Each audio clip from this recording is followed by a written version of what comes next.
Alhamdulillah wassalatu wassalamu ala Rasulillah wa ala alihi wa man tabi'ahum bi ihsanin ila yaumil qiyamah amma ba'd.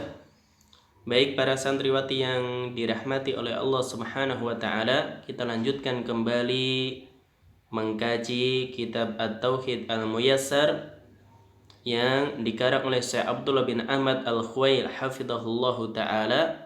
Kita masuk pembahasan bab ar-riya dan idza khalatal amal ar-riya. Bab ar-riya, demikian juga idza khalatal amal ar-riya'u, apabila riya itu bercampur dengan amalan. Baik, yang pertama penulis katakan ar-riya'u, riya. Ta'rifuhu, definisinya lughatan secara bahasa idharu syai'i lil ghairi liyarahu, menampakkan sesuatu kepada orang lain untuk maka itu riya. Jadi idharus syai', menampakkan sesuatu kepada lil ghair, kepada orang lain, liyarahu, supaya orang lain tersebut bisa melihatnya. Itu riya lughatan. Wa syar'an, adapun secara syariat, idharut ta'ati lil ghairi, menampakkan ketaatan kepada orang lain, liyarahun nasu, supaya bisa dilihat oleh manusia, waliyuhammiduhu, dan supaya mereka memujinya. Jadi memuji ketaatan, itu namanya riya. Jadi kita tampakkan ketaatan kita kepada orang lain supaya mendapatkan sanjungan dari manusia. Dan hukum riya, hukum riya. Yang pertama yasirur riya, riya yang yasir, yang sedikit. Maka ini hukumnya syirkun asgharu, syirik kecil. Ini riya yang sedikit, syirik kecil. Kemudian yang kedua, kullu a'malihi au ghalibiha riyaun. Semua amal atau mayoritas amalannya riya. Kalau ini riyanya sedikit, maka syirik kecil. Nah, ini melakukan amalan, semua amalannya untuk dipuji manusia, bukan untuk Allah, atau mayoritas amalannya, maka ini syirkun akbar, syirik besar. Ini catatan penting. Wa hadza la yasduru min mu'minin, dan ini enggak mungkin berasal dari seorang mukmin. Bal huwa simatul munafikina, bahkan ini merupakan tanda-tanda orang munafik. Jadi di antara ciri orang munafik, Allah katakan wa idza qamu ila sholati qamu kusala yura'unan nas wala yadhkurunallaha illa qalila. Kalau mereka berdiri sholat malas, seandainya sholat pun riya di hadapan manusia, dan mereka tidaklah berzikir dan ingat kepada Allah kecuali sedikit. Maka perhatikan ini, apabila riya tersebut terjadi pada semua amal atau mayoritas amal, bukan syirik kecil lagi, tapi syirkun akbar. Dan ini enggak mungkin berasal dari seorang mukmin. Seorang mukmin boleh jadi dia riya dalam ibadahnya, tapi yasirur riya. Tapi ini ciri orang munafik, kalau semua amalannya riya. Baik, kemudian khadrur riya, bahaya riya. Yang pertama, annahu syirkun aswaru, ini syirik kecil. Kalau riyanya tadi yasirur riya. Qala alaihi salatu wassalam, Nabi katakan, akhwafu ma akhafu alaikum asyirkul aswar. Yang paling aku takutkan menimpa kalian adalah syirik kecil. Fasu'ila anhu, kemudian Nabi ditanya, faqala, Nabi menjawab, ar-riya'u riya, rawahu Ahmad. Hadis yang diriwayatkan Ahmad. Jadi yang paling Nabi takutkan menimpa para sahabat ketika itu riya, syirik kecil. Dan ketika ditanya syirik kecil apa yang dimaksud, riya. Ini menunjukkan bagaimana bahayanya riya, karena Nabi mengkhawatirkan ini tertimpa pada orang-orang terbaik para sahabat. Apalagi pada kita, apalagi pada orang-orang yang levelnya jauh di bawah para sahabat. Maka hendaknya seorang dia berdoa, minta kepada Allah supaya ikhlas dalam beribadah. Sudah ibadahnya sedikit, riya lagi, sia-sia. Yang kedua, annahu la yughfaru idza lam yatub minhu sahibuhu. Riya ini dosanya enggak akan diampuni apabila pelakunya tidak bertaubat.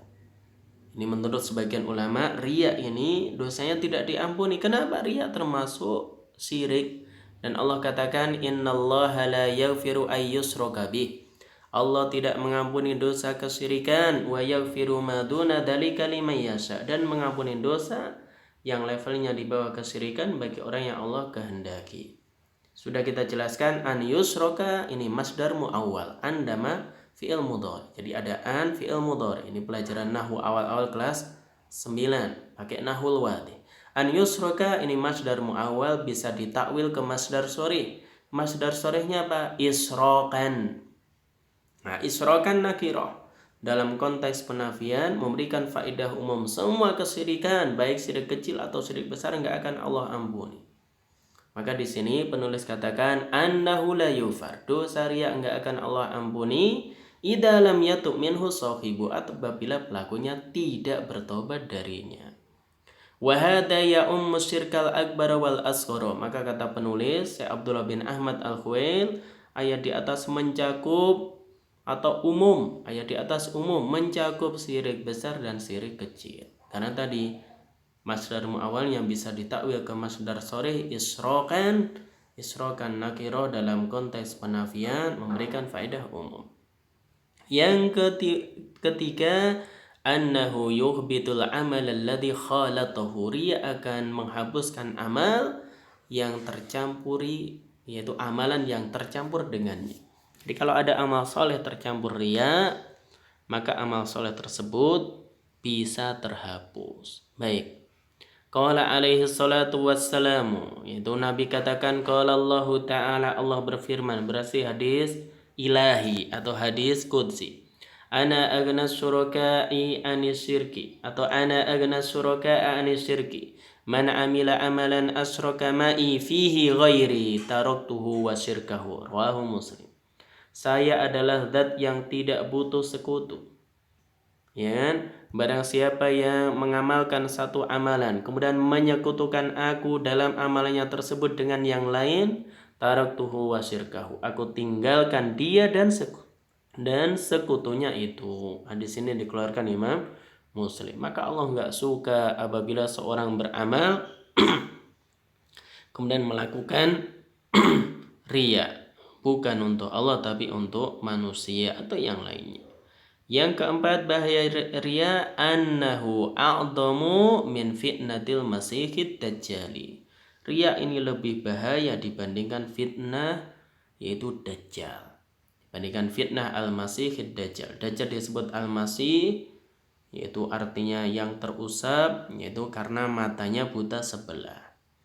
Atau pendapat yang lain karena jalannya sangat cepat seolah-olah menyapu bumi. Jadi Dajjal itu akan masuk ke semua penjuru atau tempat yang ada di seluruh dunia kecuali Mekah dan Madinah. Kemudian qala alaihi salatu wassalam, Nabi katakan, ala ukhbirukum bima huwa akhfafu alaikum indi minal masihid dajjal. Maka aku kabarkan kepada kalian apa yang aku khawatirkan menimpa kalian dibandingkan al-masihid dajjal. Qalu, para sahabat mengatakan, bala ya Rasulullah, tentu kami mau wahai Rasulullah. Qala, kemudian apa yang Nabi khawatirkan menimpa para sahabat dibandingkan kekhawatiran beliau terhadap bahayanya itu Dajjal? Nabi katakan asyirkul khafiyyu, syirik tersembunyi. Apa itu? Yakumur rajulu fayusalli, itu seseorang dia berdiri fayusalli untuk sholat, fayuzayyinu sholatahu, dia perbagus sholatnya, lamma yara man nadhara rajula, ketika ada orang yang melihat laki-laki itu atau melihat orang itu. Di ketika ada orang lihat dia perbagus sholatnya. Rawahu Ahmad. Hadis ini diriwayatkan oleh Imam Ahmad. Nah, ini termasuk asyirkul khafi, dan ini termasuk riya yang jarang sekali orang yang selamat darinya kecuali orang-orang yang dirahmati oleh Allah Subhanahu wa taala. Baik, sekarang pembahasan yang kedua, idza khalatal amal riya, apabila riya mencampuri suatu amal. Lahu thalathu halatin, ada 3 keadaan. Al-ula, yang pertama, annal ba'itha minal asli mura'atun nasi. Jadi faktor pendorong asalnya itu adalah ingin dilihat manusia. Jadi orang beramal tapi faktor pendorongnya memang ingin riya di hadapan manusia. fahada syirkun wal ibadatu batilatun. Maka ini termasuk kesyirikan karena memberikan ibadah bukan kepada Allah tapi kepada selain Allah. Wal ibadatu batilatun, dan ibadahnya batal. Atsaniyatu, yang kedua, antakuna niyatuhu lillahi. Seorang melakukan amal niatnya untuk Allah. Tsumma tara'a alaihi riya, kemudian datang riya setelahnya. Jadi niat awalnya untuk Allah, beda dengan ini. Yang pertama kali dia kenapa sholat, dia kenapa melakukan sedekah, ibadah, baca Quran dan yang lainnya, sejak asalnya ingin dipuji manusia. Maka ini kesyirikan dan ibadahnya batal. Adapun yang kedua, niatnya untuk Allah kemudian datang riya. Apa hukumnya? Wahadalahu halani, ada dua keadaan. Yang pertama, an yujahida nafsahu, dia lawan dirinya. Wala yastarsilu ma'ar riya'i, dia tidak menyerah dengan riya tersebut. Wala yaskunu ilaihi, tidak merasa nyaman dengan riyanya. Fahada la yu'athiru alaih, maka yang demikian tidak mempengaruhinya. Maka yang demikian tidak mengapa, ya kan? Maka orang misalkan sholat untuk Allah kemudian ternyata datang riya, maka dia lawan. Ketika dia lawan, tidak menyerah dengan riya tersebut, tidak merasa nyaman dengan riyanya, la yu'athiru alaih, maka tidak berpengaruh, tidak mengapa. Yang kedua ini an yatma'inna lirriya'i, dia tenang nyaman dengan riyanya. Wa yastarsilu ma'ahu, dia biarkan riya tersebut. Wala yudafi'u, dia tidak lawan riyanya. Maka ini yang berbahaya. Maka kata penulis, wa hukmul ibadati huna, hukum ibadah yang demikian, orang ibadah awalnya ikhlas kemudian kemasukan riya tapi enggak dilawan. Yang pertama, idza kana la yanbani atau la yanbani akhiruha ala awwaliha, apabila ibadah yang akhir ini tidak dibangun di atas yang pertama. Jadi enggak ada keterkaitan antara ibadah yang akhir dengan yang pertama. Fal awwalu sahihun wa ma dakhalahu min riya'in fabatilun, maka ibadah yang pertama itu sah, sahih, adapun ibadah yang kemasukan riya dia batal. Misalun, contoh supaya faham. Rajulun tasaddaqa bimi'ati riyalin, ada orang yang sedekah 100 rial. Wa huwa mukhlisun, ikhlas sedekahnya.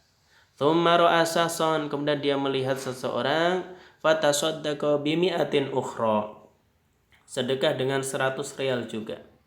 Riyaan, yaitu karena riya. Fal ula sahihatun wa tsaniyatu batilatun, maka sedekah orang yang pertama itu sah, adapun yang kedua dia batil. Jadi orang pertama sedekah 100 rial riya, kemudian dia melihat orang, dia sedekah 100 rial lagi tapi riya. Ini yang pertama ikhlas tapi ini yang kedua riya. Maka sedekah yang pertama itu sahih, benar, Allah terima, bisa jadi yang kedua batil. Ini kenapa? Karena sedekah ini antara sedekah yang pertama dan kedua ini enggak ada kaitannya. Kemudian yang kedua, ingkana yanbani akhiruha ala awwaliha, apabila ibadah yang akhir dibangun dari yang ibadah yang pertama, ada kaitannya ibadah tersebut. Fahuna tubtilu jami'al ibadati, maka yang demikian semua ibadahnya batal. Mithalun, contoh ini. Rajulun qama yusalli rak'ataini lillahi, seorang dia berdiri sholat 2 rakaat untuk Allah, ikhlas. Fatara alaihi riya'u, kemudian datang riya. Fir rak'ati tsaniyati, di rakaat yang kedua, walam yudafi'hu, kemudian tidak dilawan riya tersebut. Wastarsala ma'ahu, kemudian dia nyaman dengan riyanya, dia nyerah dengan riyanya.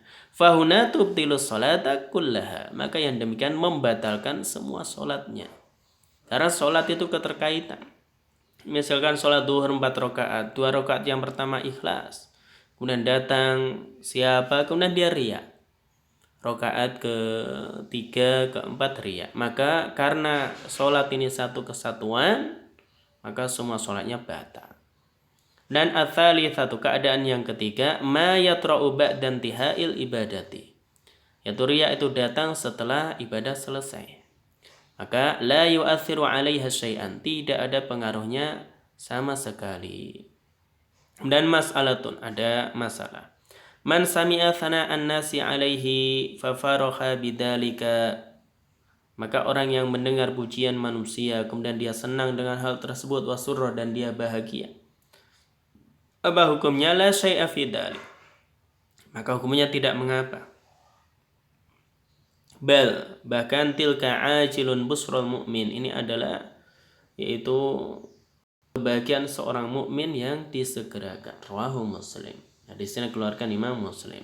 Jadi gak mengapa ketika seorang sudah ibadahnya selesai dipuji oleh manusia, asalkan dia tidak merasa besar terbang dengan pujian tersebut, maka ini ajilun busrul mu'min, yaitu kabar gembira seorang mukmin yang disegerakan.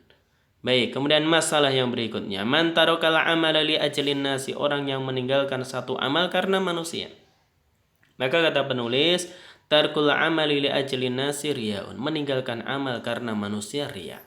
Berarti selama ini amalannya riya, bukan karena Allah. Dia tidak beramal ya karena dilihat manusia misalkan.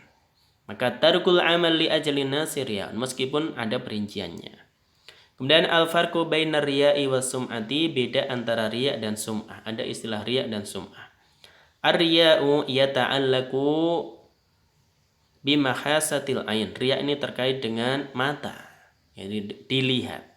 Ayya'malul amala liyarahun nasu wa yahmaduhu. Seorang melakukan amalan supaya dilihat dan dipuji manusia. Ini riya', berarti ada unsur dilihat. At-tasmi'u, adapun tasmi' yata'allaku bimahasati sam'i, terkait dengan indera pendengaran. Ayya'malul amala liyasma'a bihin nasu. Dia melakukan amalan supaya didengar oleh orang lain, wa yathnu alaihi, supaya disanjung oleh mereka. Misalkan baca Al-Qur'an, menjadi imam dengan suara yang bagus, ya. Tujuannya dia tasmi' supaya didengar, dipuji oleh mereka. Maka ini namanya sum'ah. Sum'ah. Kemudian ini penting, alajur riya'i, obat riya. Yang pertama, tadakkuru fadlil ikhlas. Seorang dia ingat keutamaan ikhlas. Ini banyak yang terkait keutamaan. Yang kedua, tadakkuru khuturatir riya'i wa annahu yukhbitul amala. Dia ingat bahaya riya. Riya bisa menghapuskan amal. Jadi riya bisa menghapuskan amal. Yang ketiga, tadzakurul akhirati, mengingat akhirat. Yang keempat, ya'lamu anna nasa la yamlikuna naf'an wala dharran. Dia harus yakin manusia enggak bisa memberikan manfaat dan madarat. Buat apa dipuji manusia tapi dibenci oleh Allah Subhanahu wa taala. Yang kelima, doa. Wa minhu, di antara doa yang Nabi ajarkan, Allahumma inni a'udzubika an usyrika bika syai'an wa ana a'lamu wa astaghfiruka lima la a'lamu. Ya Allah, aku berlindung kepadamu, yaitu melakukan kesyirikan, aku mengetahuinya, dan aku mohon ampun kepadamu dari kesyirikan yang tidak aku ketahui. Maka ini yaitu khamsatu alajir riya, 5 hal atau 5 obat dari riya. Baik, yang tadi kalau nggak paham, ini penulis buat bagan. Idza khalatul amal riya, apabila riya mencampuri suatu amalan. Ada 3 keadaan. Yang pertama tadi, al-ba'itsu minal asli mura'atun nas. Faktor pendorong pertama karena ingin dilihat manusia, maka ini syirkun wal ibadatu batilatun. Hukumnya syirik, ibadahnya batal. Yang kedua, niyatuhu lillah tsumma alaihi riya. Niatnya untuk Allah kemudian baru datang riya. Ini perinciannya panjang, berarti kita tinggalkan dulu. Yang kedua, ma yatra'u ba'da intihail ibadah. Riya muncul setelah ibadah selesai. Maka la yu'athiru 'alaiha syai'an, tidak berpengaruh sama sekali. Nah, sekarang ini perinciannya ini yang panjang. Apabila awalnya niatnya untuk Allah kemudian datang riya, maka terbagi menjadi 2. Dilihat. Yang pertama, yujahidu nafsahu wa la yastarsilu ma'ahu. Dia lawan riyanya, dia tidak menyerah. Ya, dia lawan dirinya dan dia tidak menyerah dengan riya, maka fahadza la yu'athiru alaihi. Maka ini enggak masalah, enggak berpengaruh. Nah, yang jadi masalah ini yang kedua. An yatma'inna lirriya, dia nyaman dengan riyanya. Wa yastarsilu ma'ahu, dia biarkan riyanya. Wa la yudafi'uhu, dia tidak melawannya. Apakah semua amalannya batal? Dilihat ini. Ada dua perincian. Yang pertama, idza kanat al-ibadatu la yanbani akhiruha ala awwaliha. Apabila ibadah yang terakhir tidak dibangun dari yang pertama, enggak ada kaitannya. Contohnya tadi sedekah. Jadi sedekah pertama ikhlas, yang kedua riya, maka yang pertama Allah terima, yang riya tidak. Maka fal awwalu sahihun wa ma dakhala riya'u batilun. Jadi yang pertama sah, yang kemasukan riya batil. Adapun yang kedua, idza kanat al ibadatu yanbani akhiruha ala awwaliha. Apabila ibadah yang terakhir terkait yang pertama, jadi ibadahnya berkesinambungan terkait. Ada kaitannya sholat, misalkan 2 rakaat pertama ikhlas, 2 rakaat terakhir riya. Apa hukumnya? Maka tubtilu jami'al ibadati. Semua ibadahnya batal. Jadi semua ibadahnya batal. Jadi wallahu a'lam bishawab. Demikian pembahasan ringkas terkait ar-riya. Demikian juga idza khalatul amal ar-riya. Apabila riya bercampur dengan suatu amalan. Semoga Allah Subhanahu wa taala jadikan kita termasuk orang-orang yang ikhlas, mendapatkan ilmu yang bermanfaat dari apa yang sudah kita pelajari. Ya, demikian yang kita sampaikan. Wassalamualaikum warahmatullahi wabarakatuh.